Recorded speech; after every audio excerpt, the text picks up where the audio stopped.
We have always known that it was important to create vibrant cities with healthy communities where all people could live happily. In the COVID crisis, what we have seen with the recent murders of Ahmaud Arbery, Breonna Taylor, and George Floyd, and the protests that are erupting in cities nationwide, let's not forget also climate crisis that we're facing, that this conversation is more important than ever. The need for healthier lifestyles individually and collectively is also most important. Vibrant and healthy cities also means safe spaces where our families can thrive. We now have an opportunity to create cities for all, radically different from what we've done in the past. But to do this, we need to develop a shared vision of how we want to live. So I'm so thrilled to be joining Gil Penalosa to discuss how we can use the pandemic crisis and the post-pandemic transition period to create cities that work for all people, regardless of age, gender, social, economic, and ethnic background. Gil is the founder and the chair of an internationally recognized Canadian nonprofit. It's called the 880 Cities. He's also the first ambassador of World Urban Parks. After this session, there will also be a workshop follow-up with Gil and David Puente titled Once in a Lifetime Opportunity to Heal Our Cities, where we can continue the conversation. I'm so incredibly thankful to our board chair, Mary Skelton Roberts, and the Bar Foundation for making this happen. Gil is an old friend, and it's just so wonderful to have him here. We'll probably have him again last year because he's a fan favorite of our audience. So with no further ado, Gil, the floor is yours. Thank you so much. So 18 minutes. You know, half of the homes that will be around in 40 years do not exist today. So today we have about 3.5 billion people living in cities. Within the lifetime of our children, we're gonna go to 7 billion. And it depends how do we wanna live. It could be very nice and civilized where people walk and bike and take public transit. The US is gonna grow by around 100 million people. We're gonna have to do about 40 million homes in the US. What a wonderful opportunity and huge responsibility, because whatever we do or don't do is where millions of people are gonna live. So if this is gonna happen in the next 40 years, let's think, what have we done in the last 40? Well, in the last 40, we've been focusing on cars, and not on people's happiness. And this is how we've been trying to solve mobility. And even spending billions and billions, we haven't even solved mobility. This is how we've been doing neighborhoods. There are no trees, there are no parks. Instead of parks, we've been doing parking lots. Imagine a little child, an elder person, a person with disabilities.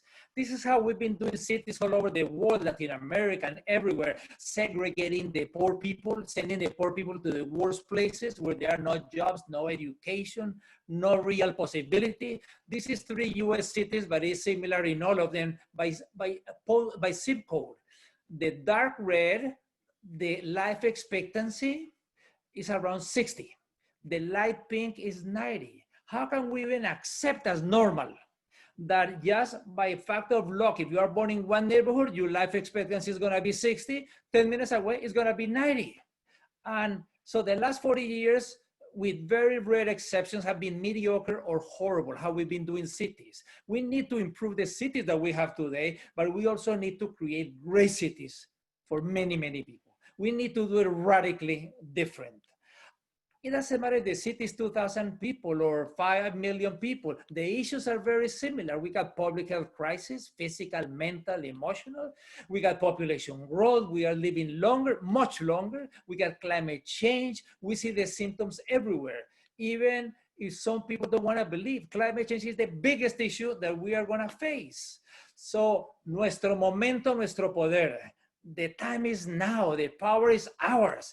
It could not come at a better time. On top of it, after planning this summit, COVID-19 came on board. And now we are having huge unrest all over the US with George Floyd.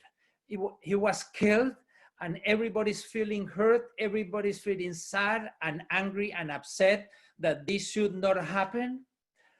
And this also has to do about the cities. I think that this is a symptom of what is happening, a symptom of something much bigger that we need to tackle and we need to solve. let me give you neighborhoods. If this is the city where we are born, imagine the probability if you are born in this neighborhood or if you are born in these neighborhoods.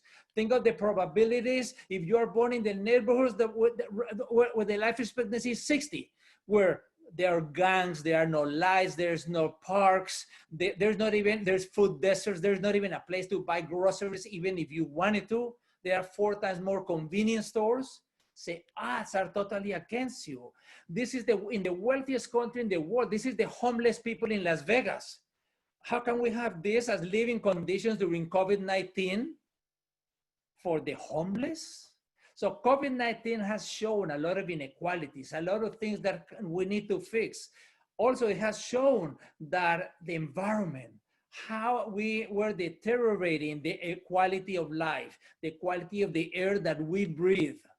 With just a few weeks of fewer cars, and all of a sudden the views are totally different.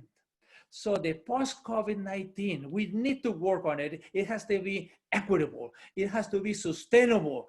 And that is the challenge that all of us have. Because even much bigger than COVID-19 is going to be climate change. And if we're not more equitable and more sustainable, it's going to be impossible to deal with it. So nuestro momento, nuestro poder is clearly critical for this. We need to organize like a movement of citizens alive where everybody is going to live healthier and happier. And that's what I want to talk about. I'm going to talk about health. I'm going to talk about happiness, about equity. From the point of view of health, let's analyze health. The definition of health is that it is a state of mental, of complete physical, mental, and social well-being. It's not just the absence of disease or infirmity. Happiness, when we talk about happiness, we need to talk about sustainable happiness. And sustainable happiness is the happiness that contributes to the individual, the community, or the global well-being, as long as it does not exploit other people or the future generations or the environment. We need to think about equity. Equity is giving everyone what they need to be successful. It's very different to equality that is giving everybody the same. Equity is about fairness. Someone did this cartoon that made it really interesting. You know, this is what we are talking about, equality. No, some people are starting so far behind that some might need 2 or 3 boxes while others might not need any box. And someone said, if that is equality and that is equity, maybe this is reality. This is the kind of thing that we need to solve. When we talk about equity and equality, it's very clear that we must solve the issues of equity before we can even talk about equality. So the post-COVID-19, we are facing 3 periods. The crisis, which is now and a few more weeks, maybe a few months, and then it's gonna be the transition, and then it's gonna be the post-COVID. But if we don't change now during the crisis and in the transition, we're not going to have a very good post-COVID. We need to change. Why don't we change? Because change is hard. Doing more of the same is a lot easier. I mean, change is not unanimous. Change, we got to have general interest must prevail over the particular interest. And we got to keep in mind, and decision makers, the cost of doing nothing is not nothing. We need to act. We have a window of opportunity, a huge opportunity and a huge responsibility to do it right. Some people are saying, oh, well, this one runs on money and makes you fat. This one runs on fat and saves you money. So we are gonna turn all the roads into trees and bikeways and sidewalks.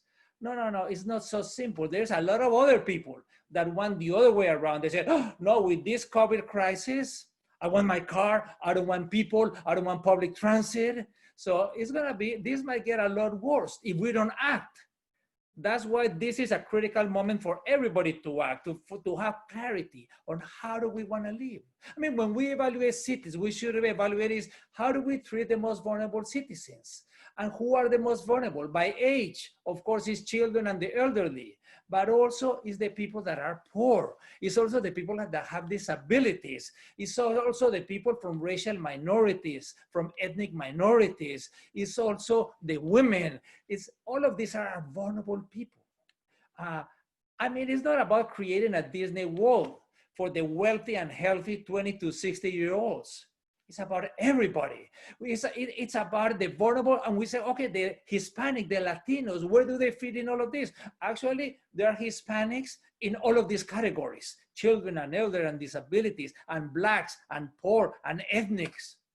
And when we talked, so when I said we are gonna create equitable and sustainable, I'm gonna mention these 5 examples in the last 10 minutes, 2 minutes each.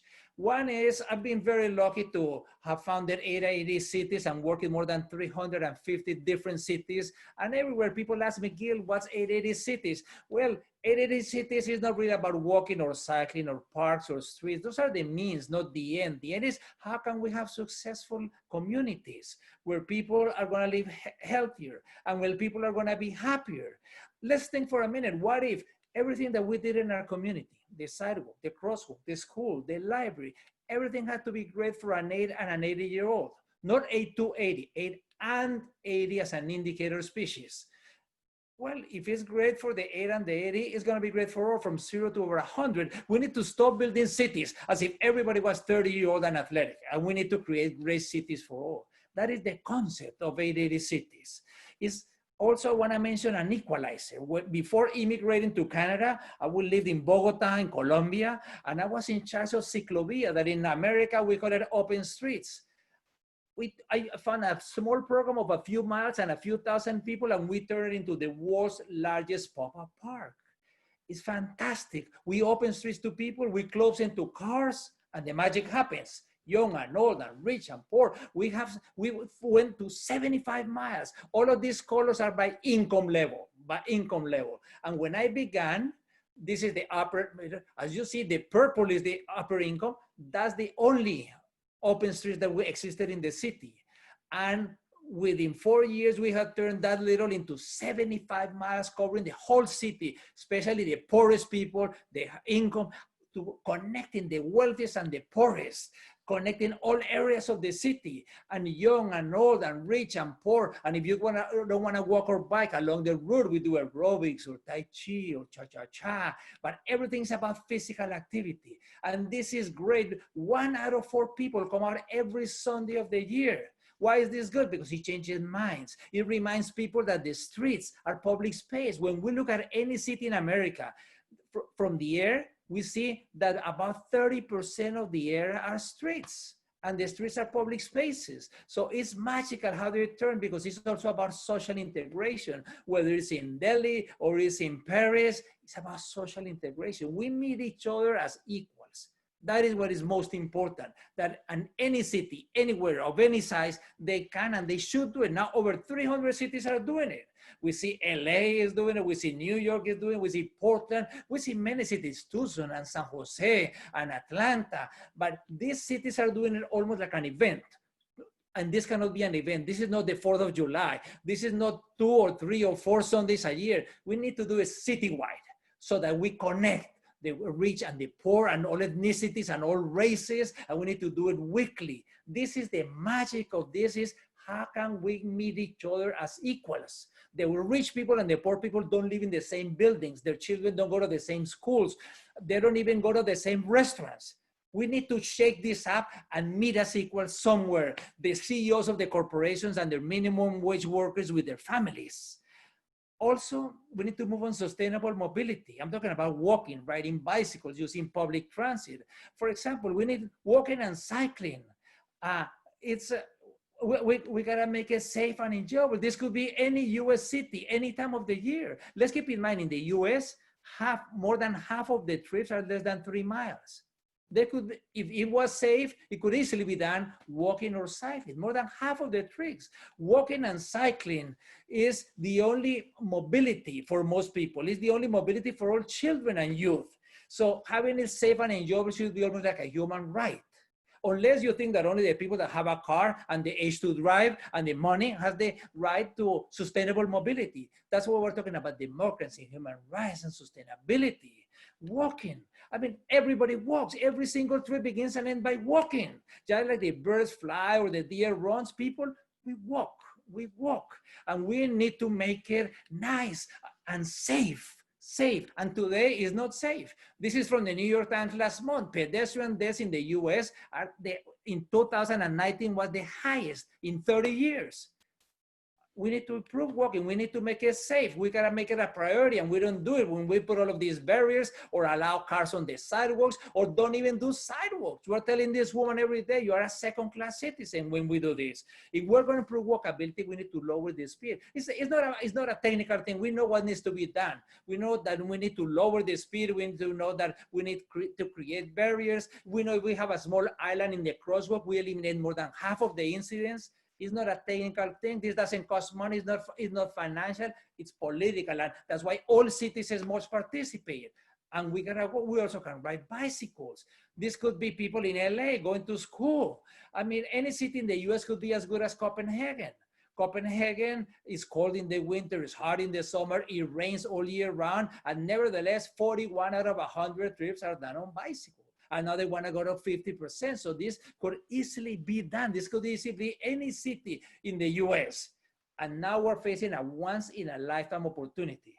Probably since the oil crisis on the 1970s, when in the 1970s, people could not even get their cars out the 7 days of the week. It was odd or even license plates. Now it's the same, because between 50 and 80% of the cars are out, and people, millions of people, essential workers, need to go to work. As the cities open up, more and more people are a little bit scared of public transit. So it's a time to do, for example, networks of protected bikeways. It's simple. Just put on the lines, put on the barriers, and make it a self-protected. This is in Berlin, and we see it in London. We see Dublin. Any city in the US could do it, but it's not about doing one. This is Tirana in Albania also. It's not about doing one. We need a network. We need to connect origins and destinations. This is Paris. Any city in the US, in Mexico, in Latin America, anywhere they could be doing what Paris is doing, what all of these cities, and now Paris has people on the streets walking, and this is Auckland, New Zealand, and also wonderful Auckland, California. In 24 hours, the mayor of Auckland said we're gonna have slow streets where you don't have any through traffic. Only the local cars can go in. And she did 72 miles overnight. You know, in Thailand, the markets were indoors, they brought it out. This is a different way to use the streets. We gotta open up our minds. Public transit, of course. Public transit is very, very important. And we need to see how to use public transit. Our essential workers. Maybe we gotta have everybody using masks, and maybe silence, because when people talk is when it's contagious. We gotta work on this, and we need to make it fast, such as also it's a time to create dedicated lanes for public transit. Rapid transit is not if the wheels are rubber or metal, it's if it has those dedicated lanes. And the priority, we know walking, cycling, and transit takes a lot fewer space. And parks, we have a big problem. No park. Over 100 million people in the US do not have a park within walking distance. Urgently, we need to make them. We need to make small parks from big parks. We need active and passive and contemplative. For example, San Francisco, in overnight, the mayor said 9 golf courses are gonna be public parks. And she made so that people can walk. So instead of 72 people playing golf, now there's thousands of people walking and cycling and doing exercise. And the biggest problem of parks is management, is not maintenance. So we gotta work on the uses and the activities. Also, when we know that there are fewer people of Black people and Latins and Hispanics coming to the parks, we need to focus on those uses and activities to make sure that we invite. It's not only about just the infrastructure. We gotta ask the citizens, what do they want? So it's about those uses and those activities that we are gonna be able to get people out into the parks. It's about the programming. It's not about just doing the walking path, it's organizing the walking groups. And that is how we are gonna be able to, let's keep in mind, empty parks have very, very few benefits. So we gotta get the people out and we need to think about what I mentioned at the beginning, the most vulnerable people. This is equitable and sustainable. It's about the benefits. And I'm getting a sign that time is up, but I got 3 minutes because I had to redo the start. Sorry. You know, this is not about streets. This is not about mobility. This is not about parks. It's about a post-COVID that is equitable and sustainable. And it's going to be good for so many things. Culture, education, for example, for health. is this the way things look? You know, the issue of obesity has a huge problem because other than the elderly, for example, in COVID, the biggest common denominator was obesity, of people dying. We need to become healthier. And the US has a big problem. 42% obesity, and the Hispanics and the Blacks even higher. So we need to work on the well-being. What is the well-being? Well, it's being well. We need to come out with healthier lifestyles, and all of the philanthropy, we gotta work on that, on healthier lifestyle of everybody. We need to improve the school lunches, have farmers markets. We gotta have urban gardening everywhere, in the schools, in the libraries. We need to be active. If we're active, we're gonna have less premature deaths and strokes and osteoporosis. It's only 30 minutes a day, and we're gonna be 5 or more days a week. So there's an urgency to be physically active. People think of the magic pill. There is no magic pill. The only way that the US people are going to be active is if we walk or bike as a normal part of everyday life. And there is no health without mental health. And mental health in this isolation is getting worse. Our green neighborhood is going to lower the depression, the anxiety. So that's why we're going to have nature everywhere, at home, on the street, in the school, in the parks. So I just want to end by saying we need to create broad alliances. Nuestro momento is now. We need alliances with the schools and the retail and the faith groups and the community. The time is now. The power is ours. Let's get the public sector and the private and the nonprofit and the communities together. We need to have that sense of urgency. If not now, when? If not us, who? So the post-COVID is going to be equitable and sustainable, and we're going to be tackle bigger challenges, and we got to work together so that everybody will be able to live healthier and happier.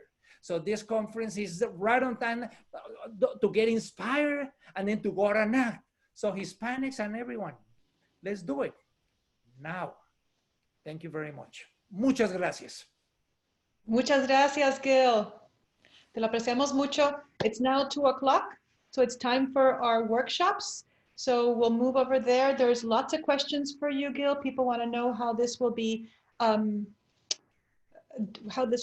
in a rural community. So and there's over 30 workshops to choose from. So we'll see you there, and we'll see you back on the plenary stage at 4:25. Thank you. Thank you very much. Gracias. Sorry for the technical problem at the beginning. No worries. We have a crowd for you already waiting at the workshop. So we'll see you there. Gracias.